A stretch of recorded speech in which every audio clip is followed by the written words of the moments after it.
And ladies and gentlemen, boys and girls, welcome to another edition of Voices from the Grid. I'm Michael Bond, being joined by one of my several Power Ranger co-hosts. This time around, the Yellow Ranger himself, Mr. Brian Massey. What's going on, everybody? And of course, Brian, you get the Sentai side of things correct, unlike in Power Rangers, where in the Sentai for Jew Ranger, the Yellow Ranger is a guy. Yep. It's a boy named Boy. Go figure. Yeah. So with that said, ladies and gentlemen, we're going to let you know that this episode was pre-recorded beforehand, and we actually had to redo the intros and the outros. So if it's a little disjointed, we do apologize. So with that, we hope you enjoyed the episode. And today we're knocking out another 2 episodes. We're talking about the Spitflower and Life's a Masquerade. And let's just hop right into it with the Spitfire, with everyone's favorite segment, in my mind, the quick run through on the Spitflower. So we start off with Tommy and Kim showing up at the juice bar and Ernie telling them he needs to head out for some supplies. But he does say it's okay to work on their float while he's away. Bulk and Skull come along, and Bulk's allergies are really bad around the flowers, which gets Rita to start thinking. Just don't hurt yourself. I think, therefore I get a headache. Kim explains that the flowers are being recycled. Then putties appear. Haha, of course. While Tommy is fighting them off, one of the putties destroys the float model. The others show up, and Kim is just outright devastated. And you're right, Rita. You're right, Jason. Rita is a witch. Rita is a witch. Speaking of Rita, she wants a flower monster. Finstrick then, in turn, creates the Spitflower monster.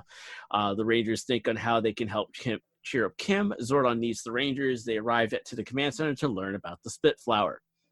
The Rangers morph into action and are attacked by the energy-draining flowers right off the bat. Rita takes the opportunity to grow her monster. Meanwhile, Tommy is working on something when he gets the call to action. Jason calls for Dragon Zord power and the Dinozord power.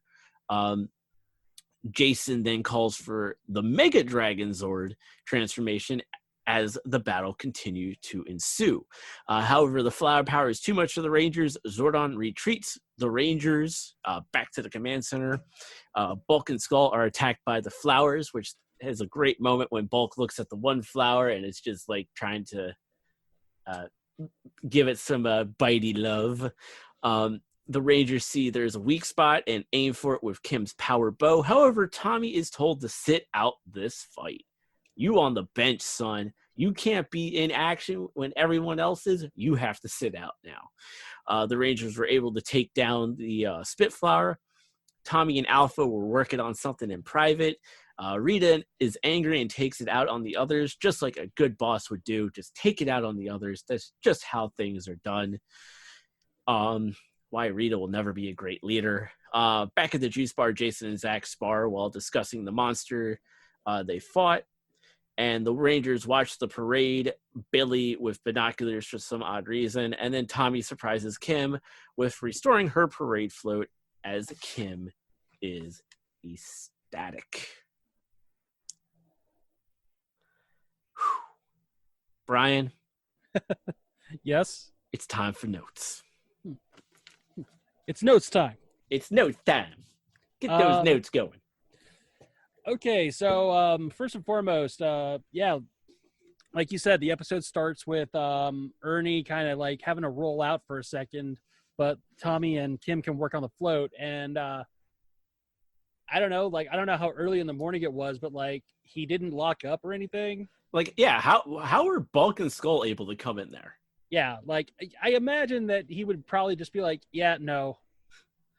You guys are cool. You two, out my store. out my youth center. Yeah. Get out of my youth center and or juice bar now. How did you get in here and destroy this thing? Yeah. Oh, by the way, I did hear an interesting fan theory that like Ernie he might be Zordon in human form, and I was like, that's no, probably not, but no, but yeah, kind of an interesting little theory. But yeah, they're working on this float that Kim's trying to get into the what is it, the World Peace Parade, Yeah. and it's got like this tiger that looks like it's taxidermied on top of it. Well, it is a model and it's a float. It probably was taxidermied. That's probably why it was so easy when the putty destroyed it. There were, I don't know what parade they got footage of, but that was a pretty big parade. Like, was that like anything that was happening in like Anaheim, by the way? I don't remember. I don't know. I don't know. This show, and I get the irony of like calling out like them using stock footage on a show like Power Rangers, sure, but like, I'm just curious, like where they got that footage of the parade, because that was I don't know. It's probably something that Fox owned. Probably. Because obviously it was airing on Fox. But one of the things though is that to keep in mind is that I think this is the first time that the putties actually attacked inside the Juice Bar Youth Center. Yeah, they just showed up out of nowhere. Yeah, so this is the first time the putties or a monster, anything in that nature, have actually showed up inside. Like, you've had monsters appear outside the Juice Bar Youth Center, but this is the first time they've actually entered. Which will actually be something we talk about in the next episode in the next segment, because first it's the putties, then you do actually get a monster. Although the way that monster was a little bit different, but we'll talk about that in a little bit. Yeah. What else do you got about the Spitflower? Okay, so let's see here. So I do have notes here. So yeah, it was kind of heartbreaking to see Kim, like just devastated. But part of me was like, what was it? She's saying that the float was due that day and that she wasn't able to get flowers in time. And I was like, isn't Costco right down the road though? Was there a Costco at the time? You can, like, I don't know. Like, I know that you can't just, 1-800-Flowers on your phone or something in 93, sure. But like, certainly you can go get more flowers in time, right? I mean, it's just a model. Like, you don't have a schematic. You don't have a photo. You don't have any kind of like notes backing up what this thing looks like. Like, why are you so devastated? I get that you were working your butt off on this thing, but like, certainly you've got to have a backup on. This is why you take notes. This is why you back up. This is why you do stuff, Kim, to make sure that like, hey, if like worse comes to worse, I can still submit my idea. Yeah. So I don't get why she. But not only that, but here's the kicker though. The model has to be in that day for a parade that is happening the very next day. Like how does that work? How do you make a float off of a model within 24 hours? I don't think time flows the way that time in Power Rangers, the way that it flows normally for us, Mike. I don't. Because you're right though. It's like, wouldn't that take at least a month to do? Yeah. That would take at least a month, because like, I mean, I've never built a float or a model or anything like that, but like, good God, that thing's got to be. I don't know. Like, I'm imagining 1 month, 2 months top to be able to do that. So, you have time, Kim. You're fine. Yeah, you good. These made up timelines, they just don't work out here. They don't add up. The time does not add up here. Yeah. Yeah. So let's see here. This was an episode where I was kind of, because honestly, the next episode is one I really took notes on, but this one I was just kind of, watching it. There was one little bit that I thought was hilarious, and it was when Bulk and Skull were running away from the flowers, and I noticed that flower that was like opening its mouth was literally a scrunchie with like those like 50-cent vampire teeth inside of it. Yeah, that flower was trying to get some action with Bulk big time. Come on, Bulk, you want to kiss me, yeah. Feed me, Seymour. So, but I'm not certain why the Mega Dragon Zord is in this episode, but Tommy had to sit out, by the way. I'm honestly not certain. I think, again, was it just, it's probably the footage that they had of like, it's definitely about footage that's available, because also keep in mind, like, the reason you don't have a lot of Green Ranger footage is actually because of the fact that you have Borai in Zoo Ranger. Mhm. He is actually confined to a room, and every time he leaves the room, his Yep. aging accelerates. There's So that- as he's in the room, he's fine. He's fine. But when he leaves, so he can only leave in short spurts. Yeah. And that's the thing. And that's why you have this thing. It's like, well, that's why Tommy's got to sit it out because of what, is going on with the actual footage that they're using from the Sentai. Yeah. Which, I mean, again, it makes sense. But Well, of course it made sense. I said it. all right. You're just Easy. like, whatever, Mike. Easy child. Yeah, the episode ends with Billy sitting at the bar again, like you said, with binoculars, which I was like, okay, we get it, you're a dork. But this was this was one of the first times that you really saw like Tommy and Kimberly like openly flirting with each other.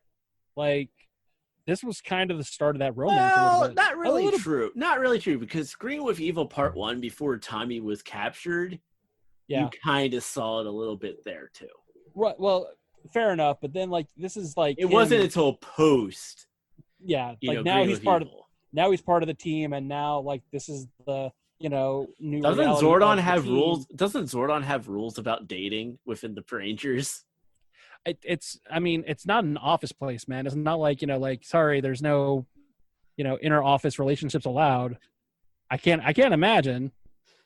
I really can't imagine. Like you can't date that other Ranger. I mean, I think try tell that to a Rangers, teenager. Like Jason and Trini have a fling for a while. Yeah, tell that to a couple teenagers.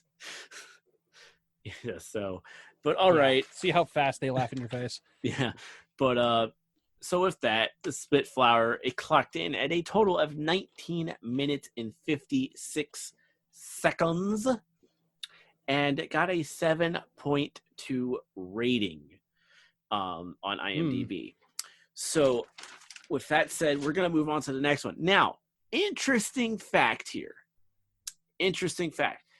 When we do these reviews and we talk about these episodes, we work off of the DVDs. However, we should note that airing-wise, Gung Ho was actually aired next after Spitflower, but on the DVD comes after Life's a Masquerade, which is why we're doing Life's a Masquerade this episode, and we'll be doing Gung Ho in the next episode. Just a brief note. Sorry, you're doing the DVD. I'm actually doing Netflix, and it's running off of the DVD order, listing, I think. Yeah. Yeah. And here's the thing. Gung Ho was the day before Life's a Masquerade. But on the DVD, it's Life's a Masquerade followed by Gung Ho. Now, interestingly, Gung Ho, I'm putting this out there now, and we'll talk about it again on the next episode when I'm joined by Sasha. But Gung Ho has a 7.7 rating. Life's a Masquerade is actually the beginning of a little downfall in the ratings for Power Rangers for a little bit. Interesting. So it'll be an interesting thing. I'll let you know what the score is in a little bit. But first, it's now time for everyone's favorite segment in my mind. It's the quick run through of Life's a Masquerade. Which starts at the juice bar. Ernie is sending out marching orders for the costume party. Of course, some hijinks lead to a bucket falling on Bulk. Finster has created a super putty and a Frankenstein monster. We now see the Rangers in their costumes, and then see Bulk and Skull try on some costumes of their own. Not gonna lie, Bulk makes a very convincing Elvis. He really does. Back at the juice bar, it is party time, baby, and Zach is just getting rejected by Angela like it's 1993. And Bulk and Skull comes as, well, themselves, because there's not the smartest bulbs in the bunch. Alpha shows up, and so does Rita's monster. Finster's still working on the super putty. Alpha gets all the chicks, and Zach is jealous of the machine man. Then the Frankenstein monster keeps trying to get to the Rangers, but keeps getting thwarted by the party. Bulk and Skull tick off the monster, and Billy follows them as they leave. Good Sherlocking there, good old Billy. Rita wants her super putty, but Billy triggers an alarm and faces the monster. Rita, of course, caused the ground to split, and a Rita toy on a ball of clay rises from the ground. Billy informs the others and go to Zordon for more information. Meanwhile, Tommy gets attacked by putties. The Rangers morph into action to take on the monster. Rita makes Frankenstein grow, to which the Rangers call their Zords. The Rangers form the Megazord, and the long battle continues. Tommy finally finishes off the putties and morph into action. The Megazord still taking a pounding with Tommy nowhere in sight. Oh, wait, nope, there he is. About time, too. Though Frankenstein is holding his own pretty well. Mega Dragon Zord power time. Frankenstein still holding strong, but the power staff does the trick as it literally puts a hole right through Frankenstein. And then back at the party, Alpha is still a hit, and the costume winner is, well, duh, Alpha. And then Tommy shows up as Frankenstein for the party. And that was Life's a Masquerade. Brian. Nope. So let me go ahead and read you what the first thing I wrote down here. Because by this point, I was really starting. And again, mind you, this is before they were trying on costumes. So I was really starting to get annoyed with Bulk and Skull. So what I wrote here was the youth center is getting ready for a costume party. Bulk and Skull ... happen. They happen. So let's see. Let's see. Billy, like you said, is Sherlock Holmes. Trini is a Native American princess. Kim is a fairy tale princess. Zach is dressed like an Egyptian pharaoh, and Jason is dressed for the Ren Fair. I believe. And Tommy doesn't have his costume ready yet for reasons. I think at this point he was probably just like, yeah, no, I got to go. He was probably playing it off like, yeah, I got a costume. It's really cool. Let me, go get it. And he's like, crap, I don't have a costume. What am I going to do? I will admit, I think that one of the best parts of the episode was Bulk and Skull trying on costumes, and then like that part where they were like, Bulk was refusing to be the butt end of the horse was pretty funny. Yeah. I like the Elvis. Like, yeah. Paul Schreier, the actor who plays Bulk, does a pretty convincing Elvis impersonation. Yeah. He was very, like, they both did a really good Elvis. Like, obviously, Well, yeah, Jason Narvey, he like, I like how Jason Narvey as Skull was like, I'll be young Elvis and you'll be essentially fat Elvis. He didn't say fat Elvis. He said old Elvis. Yeah, but you knew what he meant, though. Well, if you're an adult watching the show, you know what he meant. Yeah.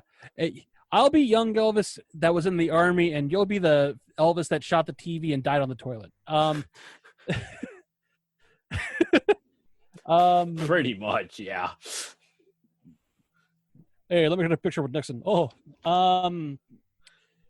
so is it just me, or, and again, this is Power Rangers, obviously it's a production and they have a studio. They probably have access to costumes.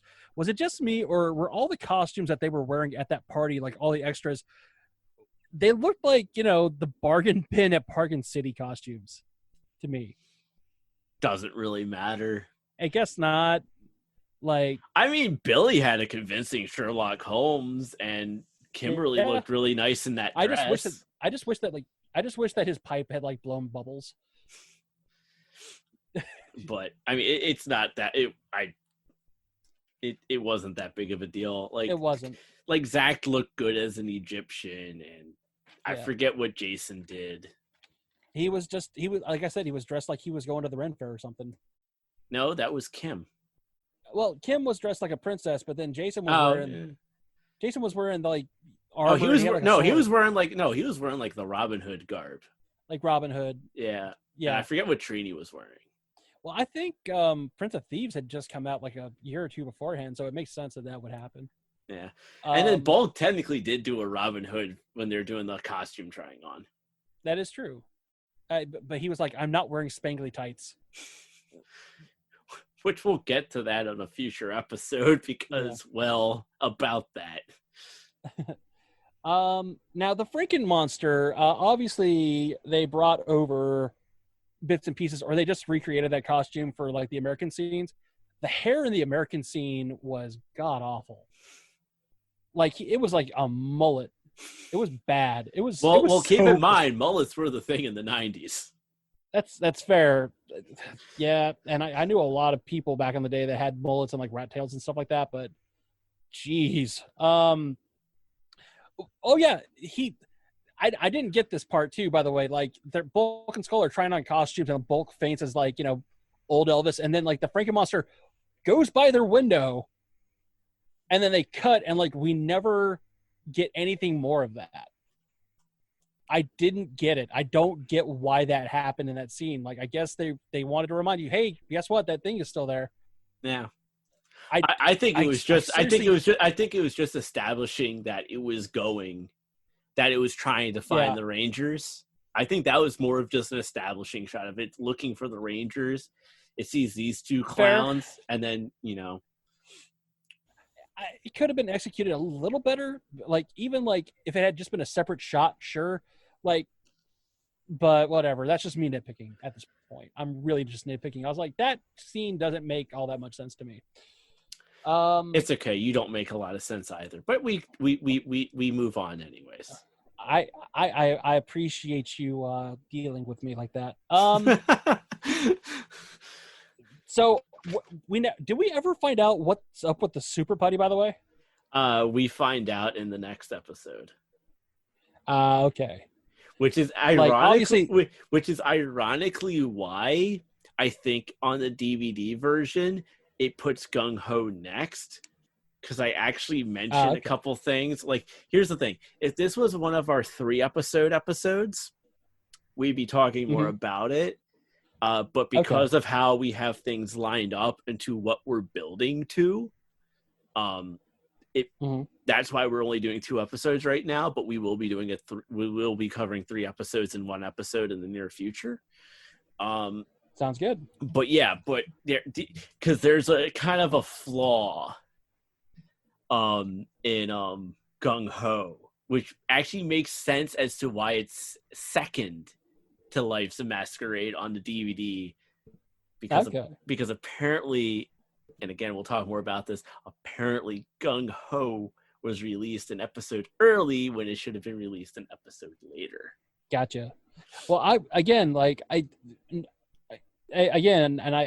hope I can be forgiven for this, but like I was watching that and I was hearing about the super putty and I was like, it's way too early for Zed to be showing up with his putties. So I forgot what the super putty even was. So essentially we could talk about this. Essentially the super putty had like meteor arms and had like the weapon or like the ball fist and stuff like that. Okay. The super ball. Yeah, it was, that's what the super putty was. And they're just also stronger than the regular putty. Okay. So it wasn't anything uber massive. But like, going on with your notes. Okay, so let's see here. So, by the way, one of the things I really, really loved was because this Frankenstein's monster, because obviously Frankenstein is, you know, the doctor. He's not, you know, the monster. We're talking about Frankenstein's monster here. The Frankenstein's monster, what the hell's the name of this thing? Frankenmonster, whatever. Just go with that. Frankenmonster. Okay, Frankenmonster.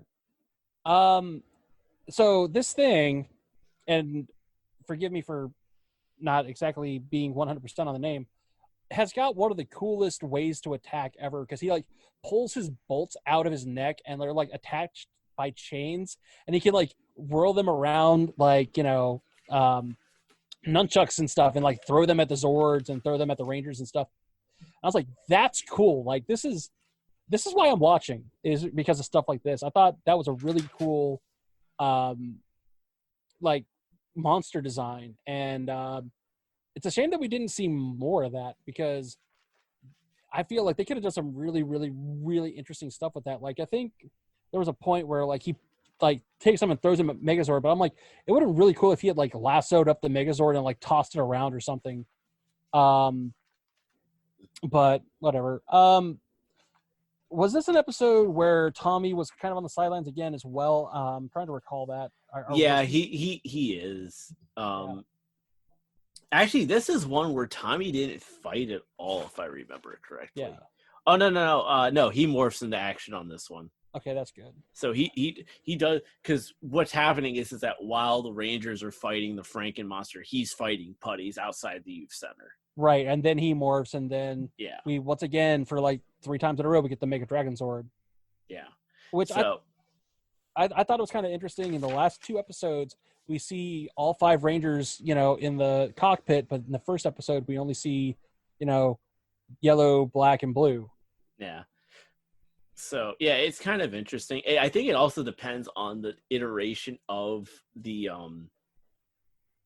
what they're using the Dragon Zord for, because when they have it in Dragon Zord battle mode, it only uses the yellow, blue, and black Rangers Zords.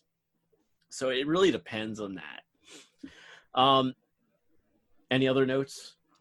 I just thought it was again, this is one of the few episodes where I thought Bulkham's skull really shined in the episode, and I think they almost like outshined the Rangers. But then also, like, I thought the monster was really creative as well, and I really, really loved, again, just how the monster fought. Like, that was, for me, that was worth the price of admission. Yep. So with that, Life's a Masquerade clocked in at 20 minutes and 16 seconds with an IMDb score of a 5.7.